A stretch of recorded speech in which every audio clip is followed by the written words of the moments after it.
Boss girls are sadly far from being the past. It's now called microfeminism. What's your go-to microfeminism? I call myself and other women women, not girls.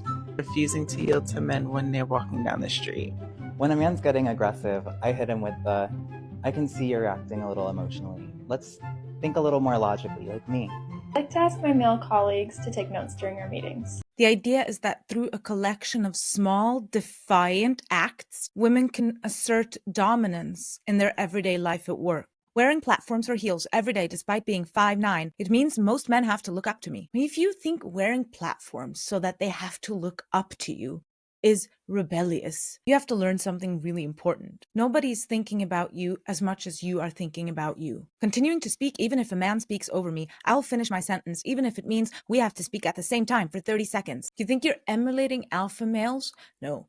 What you're really doing is performing a cartoon version of masculinity. If you think men get ahead by polishing their monocles and interrupting people who have something helpful to say, grow the hell up! There's this thing that's always bothering me when I see boss babes in films or TV shows. Please keep your fucking mouths closed, because although I'm reluctant, I am actually quite good at this. They portray that the way to get ahead in corporate is to be rude, to swear in boardrooms, or interrupt.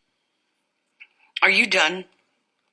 If you want to get promoted, you do it with politeness. You do it by being agreeable, by swallowing camels, by choosing which battles to fight and which not to have a fit if someone takes credit, but how to learn to navigate that by being politically savvy. No, because you need a supermajority. Because I mean the supermajority.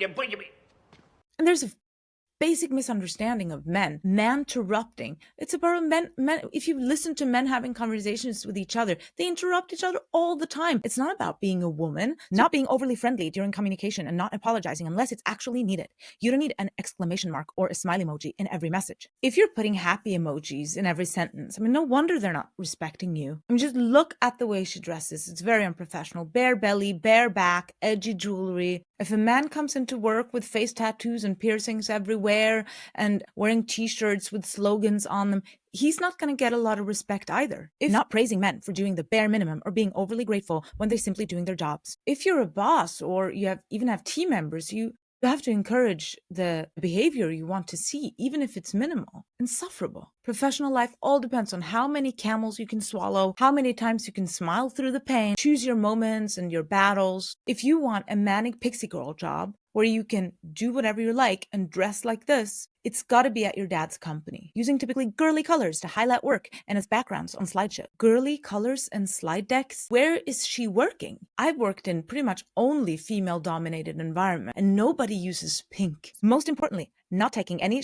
from anyone. Be the change you want to see in the world. Yes, please change. There are 3 things women like this get wrong. One is that they have to be masculine to succeed. That's indoctrination. She's been trained to view everything through the lens of men have it easier and they're out to get me. And she only sees herself as a victim of some vast conversational conspiracy. The second misunderstanding is that this is how men are with each other, rude and just swearing a lot. The third misunderstanding is that only men get ahead, so I have to fake being a man. Don't cosplay what you think being a man is, because you're wrong. A woman who tries to banter, swear, or be loud will not be taken seriously. Welcome to the real world. It's just as unpleasant as when men fake being queer. And calling this feminism, I think feminist foremothers are spinning in their graves looking at this, saying, I made sure you got opportunities handed to you on a silver platter with quotas and terrified men.